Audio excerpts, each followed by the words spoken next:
the latest blockbuster action movie of 2025 has exploded back onto the scene. These two men frequently operate on the US-Mexico border to obtain the most valuable goods. They often associate with local gangsters. However, during a routine transaction, both suddenly discover that the other's identity is not simple. Because of overlapping missions, they start to suspect each other. But precisely because of this, they fall into a deadly ambush. Under a hail of bullets, they are forced to cooperate to survive, but unexpectedly get swept into a larger crisis involving an international conspiracy. The story takes place in the US-Mexico border desert, a place dubbed the criminal paradise. Every day, countless crimes take place here one after another. Grover and Abbott were originally rival smugglers, but for some reasons, they were forced to become temporary partners. That day, both went to a bustling bar to prepare for a transaction of forbidden goods with a buyer. Before the transaction started, Grover suddenly became talkative. He kept pestering Abbott, who didn't want to be bothered, rambling endlessly. Fortunately, at this moment, the buyer finally announced they could trade. Abbott immediately picked up the black bag and followed the buyer's henchman into the kitchen. There, they met Valen, the buyer, who was preparing a birthday party for his daughter. The three exchanged simple greetings and went straight to the point. Abbott threw the bag to the ground. Valen's henchman immediately stepped up to check. Inside were 50 of the best American guns. The CJ numbers on the gun bodies had also been cleaned, ensuring they couldn't be traced. Seeing this, Valen smiled with satisfaction, then produced his payment, a bag full of cash and gold doubloons. But Grover, the one in charge of checking, looked serious because the agreed transaction wasn't for guns but for hot goods, illicit drugs, banned from wide circulation in the border area. Abbott's expression was also very unsightly. He questioned Valen on why he went back on his word. He had agreed to cooperate with his client, claiming to have the best goods in Mexico. Unexpectedly, at the last minute, they were played. But Valen calmly said he felt there was a mole among his people recently. Therefore, to avoid attracting the attention of the agency, DEA, all transactions could only be in cash until the mole was found. Abbott was even more worried hearing this. Then how would his work continue? However, Valen remained unmoved, even warning the two of them to act discreetly recently, or soon or later they would face big trouble. Reluctantly, Abbott and Grover had to leave with the bag of cash. While waiting to cross the border, Grover worriedly ate and drank non-stop because the bag in the trunk was like a time bomb that could be discovered by the police at any time. Seeing his useless expression, Abbott could only annoyingly order him to shut his mouth and slowly follow the traffic. Just then, police at the checkpoint stopped them. They asked as usual about the two's purpose for coming to Mexico. Abbott was clearly experienced. He calmly said they just came for business and were now done preparing to return to the US. However, Grover's nervous expression still attracted the police's attention. After asking about their jobs, he contacted female officer Maya, who was patrolling. The first thing she did upon arrival was to ask if there were any souvenirs in the trunk. Abbott denied it without changing his expression, but Grover's hand, holding a cigarette, trembled even more violently. Maya grabbed the gun strapped to her thigh and asked Grover the same question. Clearly, this joke wasn't funny at all. Because the next second, both were taken to the police station. Hearing Grover screaming incessantly, Abbott in the next room silently held his head. At this moment, female officer Maya suddenly walked in. She reminded him that if Grover couldn't control his mouth, they would soon lose their lives because of it. But Abbott helplessly said that if he had a choice, he wouldn't have chosen Grover as his partner. It turns out Abbott wasn't a smuggler at all but an undercover officer for the US Anti-Drug Agency, DEA. For years, he operated on the US-Mexico border just to root out those notorious drug criminals. Maya asked about the mission's progress. Because they needed evidence of a drug transaction to execute an arrest warrant. Abbott also wanted to complete the mission quickly, but now Valen was too vigilant. They could only continue to patiently wait for the bait to be taken. At this point, there was no other way. Maya instructed Andek to always be vigilant, absolutely not letting Valen or Grover discover his identity. Then she followed the proper procedures and let him leave. After safely leaving the police station, Grover became arrogant again. He kept complaining about the anti-drug agency randomly arresting innocent people. There were no banned items in their car. Andek replied perfunctorily, telling him not to be arrogant so quickly, but to think about how to explain to the boss who was waiting for the goods. Grover immediately deflated like a punctured ball. He only knew how to find routes. How would he know how to negotiate business? After returning home in the evening, Andek and Maya met secretly. Then the two couldn't help but talk about this mission. Maya felt physically and mentally exhausted with these endless undercover missions. Especially when thinking of the colleagues who had sacrificed themselves, she felt even more desperate and didn't know what could help her continue. Andek's identity could also be exposed at any moment. This life of walking on a knife's edge had almost pushed her to the brink of madness. So Maya frankly said she wanted to stop because the bag of cash in the trunk was enough for them to live comfortably for a long time. But Andek didn't agree immediately. A sense of responsibility still held him back. Seeing this, Maya didn't say anything more, just told him to think carefully, then stood up and left. Early the next morning, Andek was woken up by a small noise. He immediately grabbed the gun on the bedside table, rolled off the bed, and carefully followed the noise toward the kitchen. It turned out the arrival was Grover. He was carrying a bag full of breakfast food. Andek almost blew his brains out because he didn't understand how he got into his house. After breakfast, Grover excitedly dragged Andek out. It turned out he found a dealer who had goods. Just by exchanging all the cash for contraband, they wouldn't have their fingers chopped off by the boss. However, hearing this, Andek flew into a rage. Private trading in Valen's territory was already a no-go. And the new dealer Grover found was someone who had betrayed Valen. Wasn't this a blatant provocation? Sure enough, Grover was best at inviting trouble upon himself. But at this point, they had no other choice.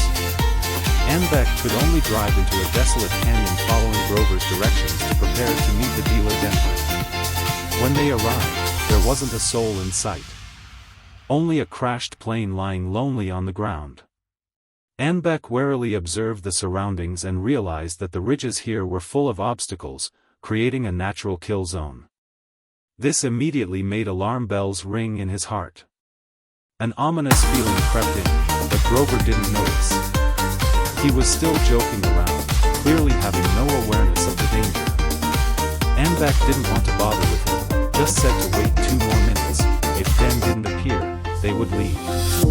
Unexpectedly, as soon as he finished speaking, a white car sped toward them. Stepping out of the car were armed men, and the leader was Den, their new trading partner.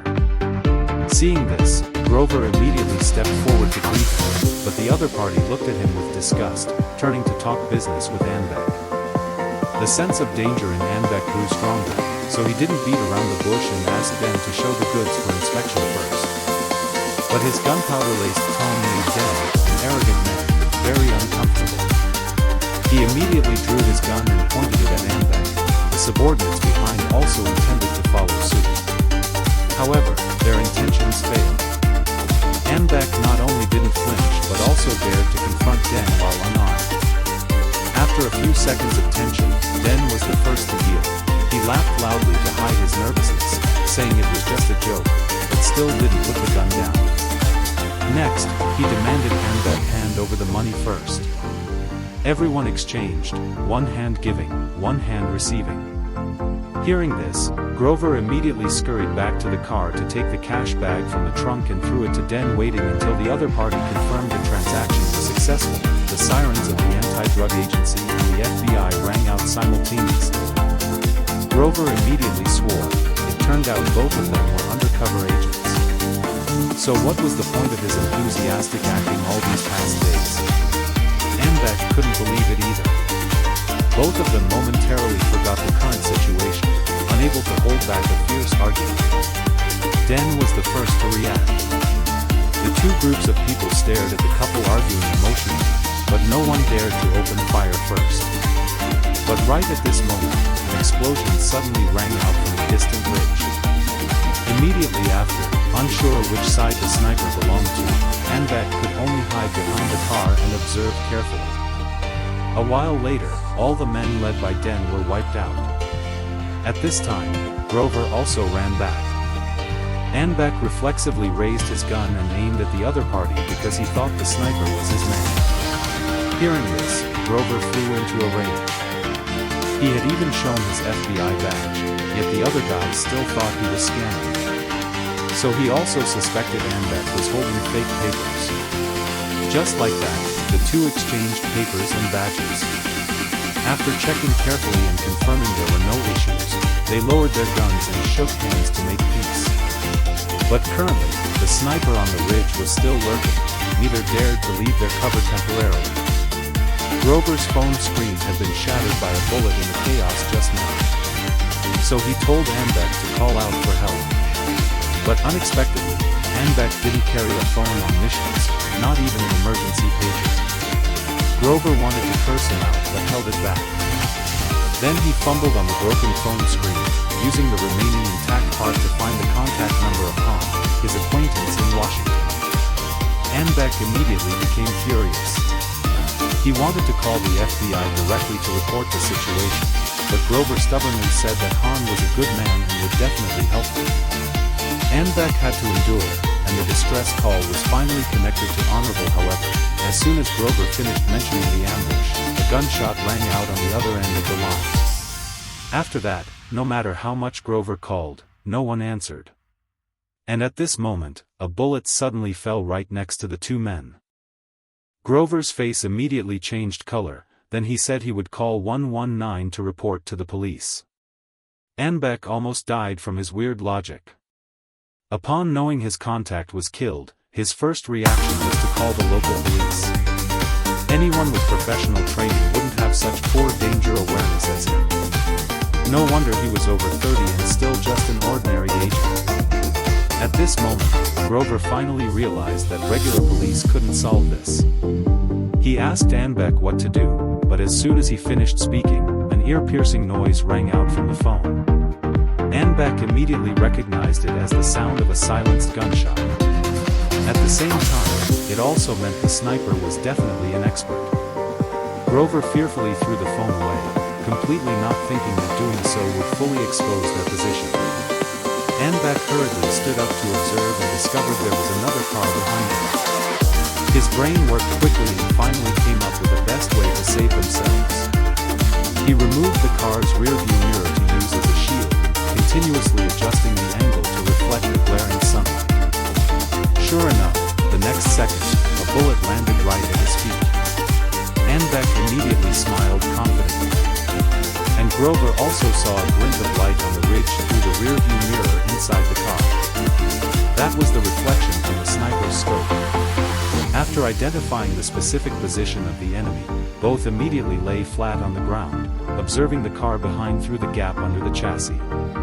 Considering the professionalism of the sniper on the other side, Abbott assigned Grover the task of cover fire, while he would find a way to drive that car over. But this proposal was immediately rejected by the other party. Grover knew he was much weaker than Abbott. He had nothing to lose and didn't care about being bait. Abbott got a headache from arguing with him, so he agreed to let both cover each other and go get the SUV behind together.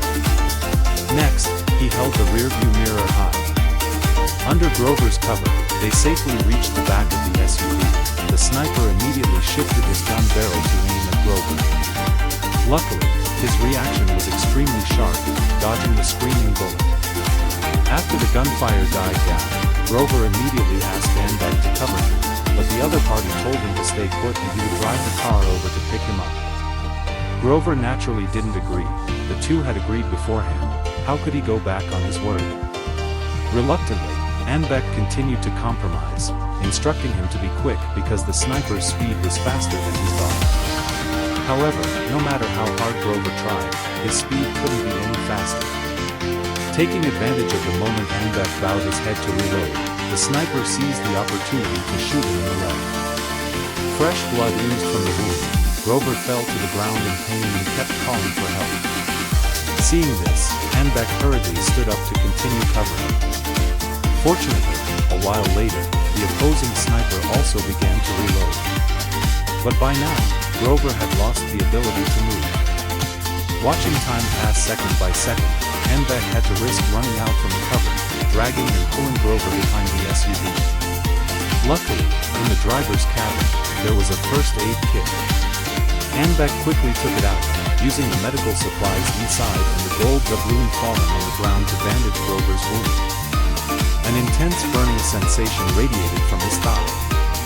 This process was really not pleasant at all, but conditions were limited. Grover could only bite on a bundle of cash to endure it. After a few times like that, Abbott finally stopped. But just as the two were preparing to rest for a moment, they suddenly heard an unclear voice. The voice seemed to come from inside the car. Abbott stood up, cautiously pulling the car door open to search. Unexpectedly, he actually found a walkie-talkie. Before he could react, the walkie-talkie rang again. The person on the other end told them to surrender as soon as possible, stop wasting their time. Abbott frowned. He didn't understand why the opponent was so arrogant. So he announced his identity with the intention of making the opponent reconsider. After all, killing 2 US agents was no small matter. Unexpectedly, the other party said bluntly that the two of them had just been erased. Abbott and Grover immediately changed color. They tried to ask the reason, but the other party ended the connection. Abbott anxiously left the cover to find a signal. He was convinced there was a communication channel out there. Just finding it, maybe he could contact Maya because her equipment had a shortwave device. However, Grover had no hope left. Conversely, they wondered why that sniper knew they had been erased. Could the opponent really be from the DEA or FBI? So both started suspecting each other again. However, after a few arguments, they fell into a tacit silence. What was the use of blaming each other now? Grover optimistically said to think positively, maybe the opponent was just an assassin sent by Valen. Unexpectedly, Abbott confirmed his suspicion. The sniper on the ridge was definitely a soldier and very likely came from the Rangers. This made the situation even more difficult. Grover had completely lost all hope, only relying on Abbott to find a way to save them. Both fell into a deathly silence. Fortunately, a while later, Abbott had an idea. He looked at the box containing contraband on the ground. He believed that the sniper hadn't targeted them from the start, but they just accidentally became live targets. Now, just having enough bargaining chips could turn the tables. And that chip was very likely this box. Perhaps inside was what that person really wanted. Now the only way was to try their luck. So the two coordinated again. Based on the direction and trajectory of the incoming bullets, they determined the sniper's new position. However, at this time, the opponent also discovered them. Abbott hurriedly created a shield for cover. Meanwhile, Grover hid in the back seat, seizing the opportunity to shift the car into neutral. Then, one person steered the wheel, one person used all his strength to push the car, slowly moving towards the safety box. Meanwhile, the car glass was shattered by bullets, and Abbott was thrown off by the massive impact force. Luckily, he only suffered minor scratches, and Grover also opened the car door in time to provide cover to avoid the sniper's fatal shots. However, the next stretch of road was much more difficult. Grover's other leg was also hit. Now he completely lost mobility. Currently, someone had to go get that white box, and clearly, Grover couldn't do it. And Abbott didn't expect him to. But just as he prepared to act, Grover suddenly called him back. His eyes looked at a pile of bulletproof vests in the car, then without waiting for Abbott to react, he put all the bulletproof vests on. Grover didn't forget to thank Den for leaving them so many life-saving tools after dying. With a weight of 50 pounds pressing down, Abbott found it difficult even to squat. He could only pray this method was actually effective. When the 3-second countdown ended, Grover immediately stood up to cover. Abbott crawled on the ground, quickly crawling toward the lockbox not far away. Although the bulletproof vests offered protection, the 50-pound weight really hindered movement. So Abbott decisively ripped off the vest tied to his head, dragging the corpse to use as a meat shield. Thanks to that, he could crawl to the lockbox before Grover could reload. But unexpectedly, Den had handcuffed the box to his hand. Abbott couldn't remove it in an instant, and dragging the corpse back to the car was even more impossible. Meanwhile, the sniper continued to attack. While he was in a dilemma, Grover suddenly had an idea. He told Abbott to press his car unlock button. The sniper was indeed attracted by the noise. While Grover aimed at the opponent's scope, Abbott hurriedly stood up. He dragged Den's body moving towards the SUV. But unexpectedly, that sniper could hit the moving Abbott accurately without using the scope. Fortunately, he successfully brought the lockbox back behind the car. At this moment, the sniper's voice rang out on the walkie-talkie again. He praised Grover's move just now as very good. Then he reminded them with goodwill that without food and water, they wouldn't last long. It was best to be sensible and surrender. These words completely angered Abbott. He was a soldier who had been to war. What difficult conditions hadn't he experienced? How could this small matter make him surrender? After speaking some tough words, Abbott threw the walkie-talkie aside and started finding a way to open the lockbox. But unexpectedly, the lock structure was extremely complex. He tried for a long time but couldn't pry it open. Seeing this, Grover volunteered to swap shifts, saying he was a veteran lockpicker. Sure enough, 10 seconds later, the lockbox opened, but inside was only a sealed bag of contraband, absolutely no other suspicious items. So what did the sniper on the ridge actually want? The two sat tiredly on the ground and started telling each other stories about the past. Suddenly, at this moment, Den behind them stirred. Both were stunned. They completely didn't think this guy was still alive. Seeing Den gasping for air, Abbott finally reacted. He hurriedly told Grover to find a pen or something similar, while he took a piece of broken glass to perform an emergency tracheotomy on Denver. When Den's breathing gradually stabilized, Abbott immediately questioned him why an army sniper had to work so hard to get the lockbox in his hand. However, Den just repeated the phrase, "It's inside," then stopped breathing, but his last words were in Russian, so Abbott didn't understand at all. Luckily, Grover's wife was Russian. He repeated that word and quickly rummaged through the box. Sure enough, at the bottom, he found a USB drive. Clearly, this was the sniper's real target. So Abbott quickly contacted the opponent, saying he was holding what he wanted. If he didn't want the USB destroyed, he should obediently answer his questions. And just as Abbott predicted, the opponent was indeed from the Rangers. Currently, he occasionally had contact with the CIA, and Den was the informant he had never met. He also knew nothing about the content of the USB. Then he told Abbott in a sarcastic tone that if he wanted to know more of the truth, he'd better ask Grover beside him. Because everything was arranged by his superior, the goal was to complete the FBI's objective and then blame everything on the DEA. Abbott looked at Grover in disbelief. He hurriedly explained that he was also just following orders. He absolutely didn't know what was in the box, and expected even less that Han would deceive them. In this situation, he was also the one being set up. But Abbott couldn't stay calm. The two confronted each other again, and everyone knows the result.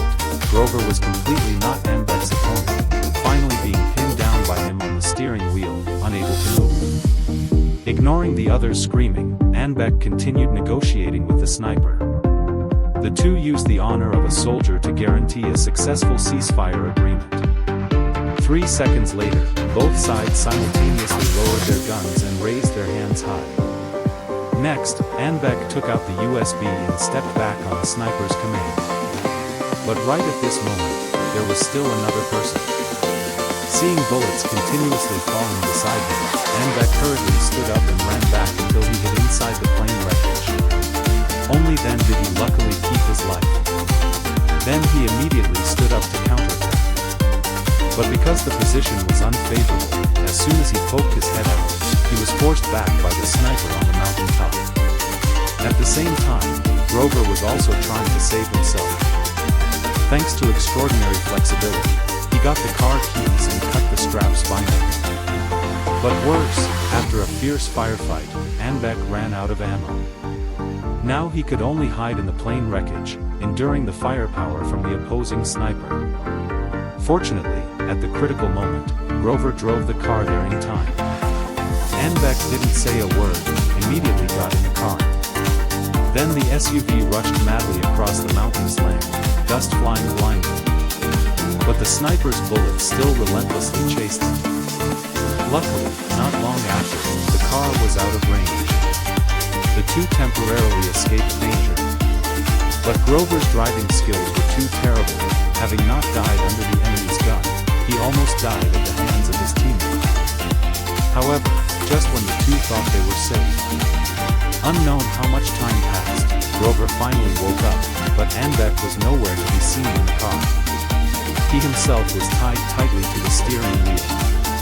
He immediately realized something was wrong, but before he could save himself, the sniper stepped out from the darkness. Luckily, Anbeck quickly finished him off. It turned out Anbeck had woken up long ago. He also discovered a heavy weapon in the trunk. Then, ignoring Grover's awkwardness, he sat in the car and apologized to him, saying that he shouldn't have doubted him before. Unexpectedly, at this moment, the walkie-talkie in the car rang again. This time the person on the other end was Maya. Anbeck hurriedly explained the situation to him. However, before he could finish, the person on the other end changed. It was the dead sniper's teammate. Grover panicked and removed the rearview mirror, preparing to repeat Anbeck's method from the daytime. But now it was night, absolutely no light for them to determine the sniper's position. He hurriedly asked Anbeck if there was another way. Unexpectedly, the other party gave up. He said, in this line of work, one must regard life and death as common. Dying was nothing to be ashamed of. Seeing him give up, Grover also lost all spirit. So the two drank alcohol to calmly wait for hope. Suddenly, a police car arrived.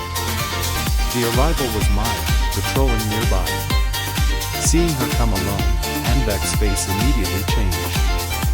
He hurriedly pulled her behind the cover and took the USB the sniper wanted to give to her. He told her to return and give it to her superiors and asked them to send support. However, while speaking, Anbeck suddenly felt something was wrong. He absolutely didn't tell Maya he was here. So why could she find him? Hearing this question, both Maya's and Grover's expressions became awkward, even revealing an unnatural embarrassment. At this moment, Anbeck finally reacted. There would be no support at all because Maya came to kill him. Then Grover told him that Maya had made a deal with the FBI long ago, using the betrayal of the DEA to exchange for a chance to leave this desert. Anbeck wanted her to turn back, but Maya had lost her reason by now. She only wanted to quickly get the USB and leave this border region where she saw no hope. Seeing she was almost insane, Anbeck had to hand the USB to the opponent. Maya immediately followed the FBI's instructions, plugged the USB into her device, then turned and walked away without looking back. As for Grover and Anbeck, she would leave them for the FBI to handle themselves. But a sudden turn of events occurred. Maya was shot dead on the spot by a bullet. Anbeck ran forward in grief but was grabbed by Grover. Waiting until the other party finally calmed down, Grover presented his plan. He assumed that Maya arriving so quickly proved there was definitely a checkpoint nearby. Maybe getting there, they could cross the border and be saved. But Anbeck said even if they hid back in the US, that sniper would still chase them for revenge. Moreover, Grover had a family. To eliminate future threats, they had to destroy the sniper right here. Then Abbott turned over the pile of contraband, preparing to use these as bait to lure the sniper out. And this time, there was no more suspicion between him and Grover. After smiling at each other, Abbott decisively threw the bag of contraband out.